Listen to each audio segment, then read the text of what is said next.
I was watching YouTube last night and they said add a half a cup of salt into the water and you can make this homemade air conditioner and it lasts for 3 to 5 hours. It's definitely cool.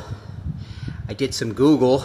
There's definitely truth to adding salt to the water and it makes the water colder. The issue is for how long. So it says 3 to 5 hours. If it's 3 to 5 hours, that's a total home run.